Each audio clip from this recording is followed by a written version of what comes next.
Neeley Kill Caller, you're on the air. Hello? Hello, guys.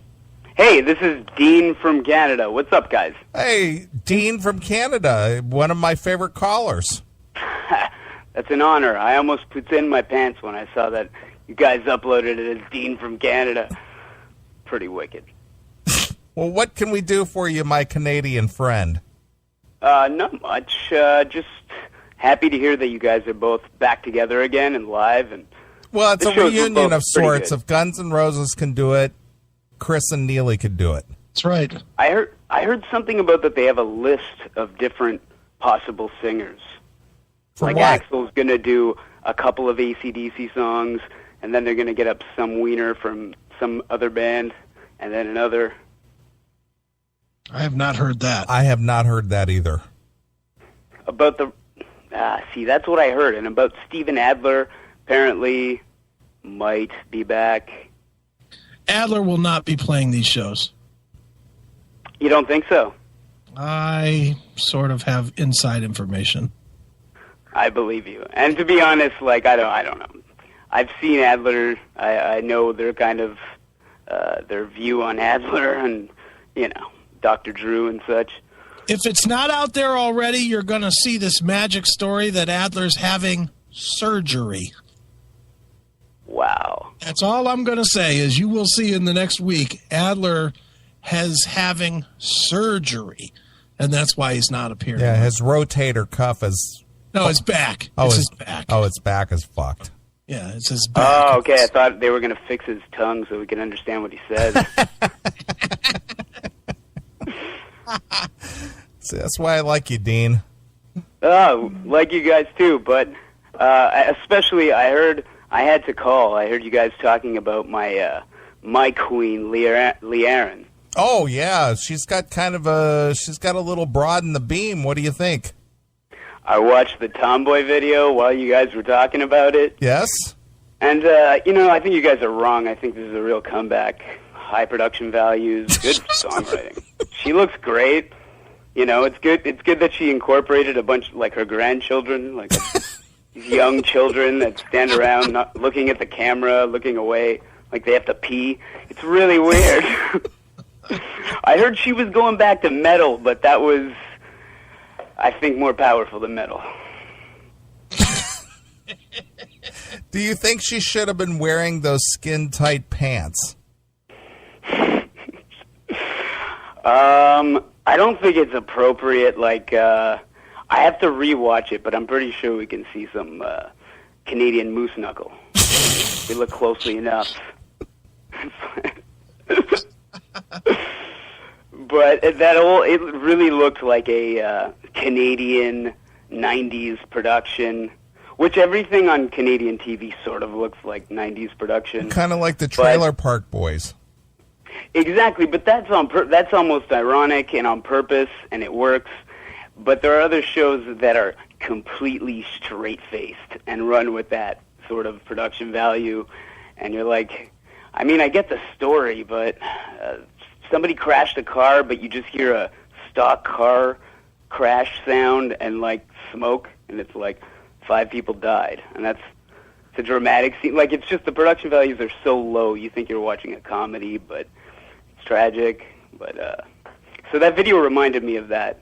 So way to go, Lee Aaron. Jesus Christ. But she was awesome at the time, you know? Well, like, for a chick with no tits, she was wicked. Well, nobody's arguing that she wasn't or isn't talented. It's just that this is like, oof. This is not easy to watch. But that's, you know, that's the whole issue, you know? When dumbasses like Paris Hilton put out an album or one of the Kardashian creatures, you know, it's like you expect it to be crap, you know? But it's not that I expected this to be good, but I know she had that voice. I mean, the album is still good, but Canadian good, which is like mediocre American standard. And, you know, the Metal Queen album, and she's got a song on the first album, I can't remember, but Night Riders, and sounds kind of like Crocus, but really Canadian.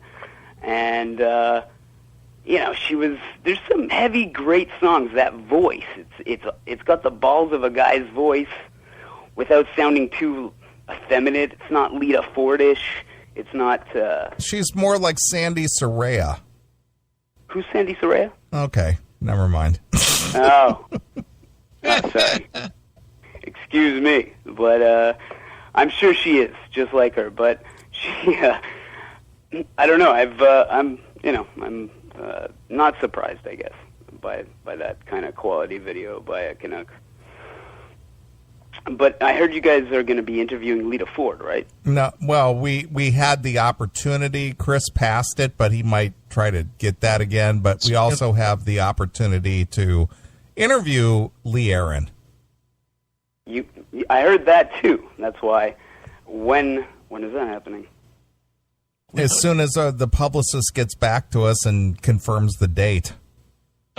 Well, that's gonna. How are you guys gonna mention that? How are you gonna go about it? She's gonna want to talk about the new album and how she finally feels like it's her real. This Dean. is I'm most proud of this album. You know, like kind of thing that people do. Knowing the CMS as you do.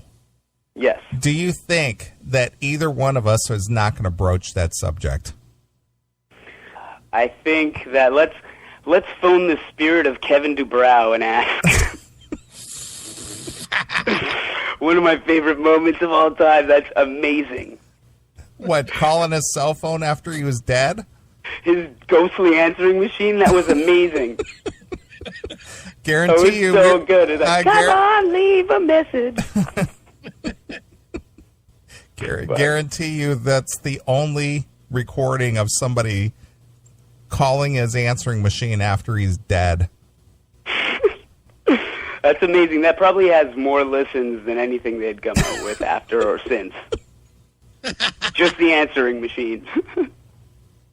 It's the only time in show history I ever felt bad about something we did. I felt bad, too. Like, it was like a searing feeling in my stomach, and then laughter, and then, okay, I need to hear that again. That's amazing. I want to call dead people on three-way. Call my friends, and then call somebody we know who died, and just be like, oh, what the hell? You know. It was pretty amazing, and I think it is really the best. I know you guys never mentioned this when you spoke about Quiet Riot, and they never mention it even in that horseshit documentary they put out about how they did a soundtrack for a B movie. And it's a full album. They did a full album for Full Moon Production. I can't remember the name of the film, but it was a low-budget Paramount production company. Some shitty horror film, like The Eyeball or something.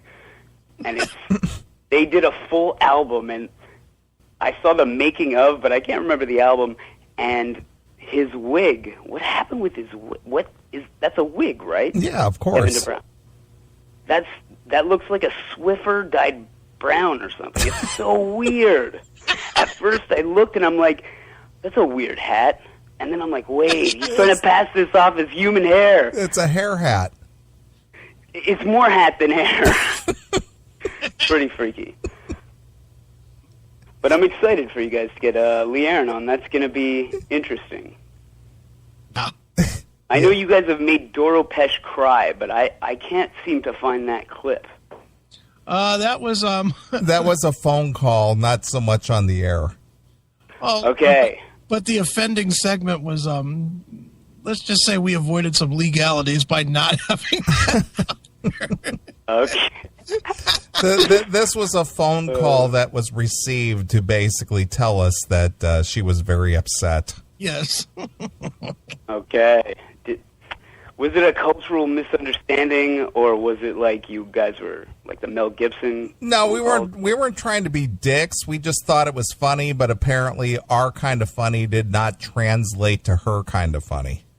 Yeah. Pretending that Neeley pretending he was interviewing Doro and me playing clips of a Hitler hate speech did not translate well to the German people. Whatever, they're pussies. What are the Germans gonna do? Well, they were get real Germans. Anyway. They were definitely looking at some legal ramifications. That's really a bit overblown, don't you think? Well, again, isn't that the direction everybody goes when things aren't copacetic. I'm going to sue you. Well, I mean, everybody, we all get outraged sometimes. Outraged. Yeah, we know all about it. Yeah, it's everywhere. And I don't even think it's in real life. It's mostly in the media. It's not, you don't cross in front of somebody and say, Jesus Christ, and they don't yell, I'm outraged. Nobody says that for real. Right.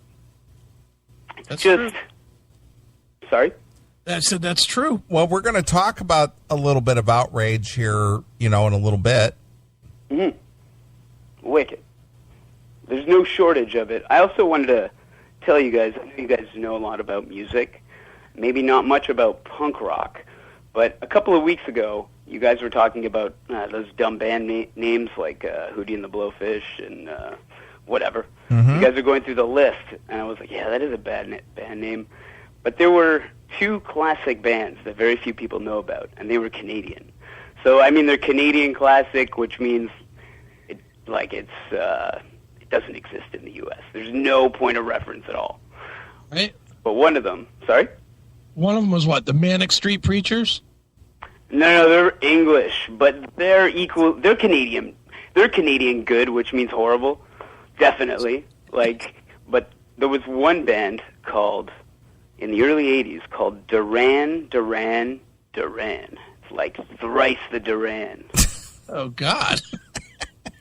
And then there was one fucking awesome band name that I was told by an older punk rocker guy, and he was friends with this person, and they were called TFRL, punk band. And it was the early 80s, and it stood for Terry Fox's Right Leg. They were called Terry Fox's, I think that's the best band name ever. That's the leg that they cut off. Get it. Anyway, that's Canadian humor for you guys. All right, go listen to your Glass Tiger records and get out of here. I fucking hate Glass Tiger. I'm going to smash Glass Tiger. Just don't forget me when you're gone. That's the worst. You guys know, I mean, even Anvil aren't good. But anyway. All right, Dean. Thanks so much for calling. I just wanted to call and say hi. Thanks a lot, guys. Hail and kill. Fuck you, pal. And hand job. Good night. There goes Dean from Canada. Sort of had to help him get out of there. Dean, he's a character on his own. Yeah, he is. He's a character. I like that guy. I'd love to hear a show with him and Bob Leather. He is a character. Yeah. Bob Leather should be heating up pretty soon now, too. He's been awful silent for several months now. It's been cold. Not down in Florida. Oh, it hasn't been warm there. Dude, come on. It's been an 80 down there. Yeah, that's cold for them. Please. You know, the Mexican chicks at the 7-Eleven aren't out yet. Sure. It's got to be 100 for them to come out and have their sweaty stank. Right. You know, and then he'll be out to report on it. The Latinas. That's right. Hanging out at the 7-Eleven. Bob Leather's a character. He is. He's something else. Yep.